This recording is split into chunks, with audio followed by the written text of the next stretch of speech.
Syederalun Kementerian Kelautan dan Perikanan atau KKP menghentikan aksi 3 nelayan asal Malaysia yang diduga melakukan pengeboman ikan di perairan Sulawesi. Berdasarkan keterangan yang diperoleh, kejadian tersebut terjadi di wilayah pengelolaan perikanan Negara Republik Indonesia atau WPPNRI 716 Laut Sulawesi. Penghentian tersebut diwarnai aksi kejar-kejaran antara aparat Indonesia dengan para pelaku.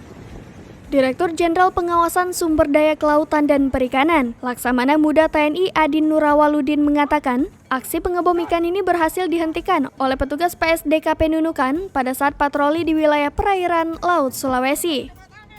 Adin juga menambahkan bahwa ketiga tersangka berinisial JL, PJ, dan MJ selanjutnya dibawa ke kantor Satuan Pengawas SDKP Nunukan untuk pemeriksaan lebih lanjut.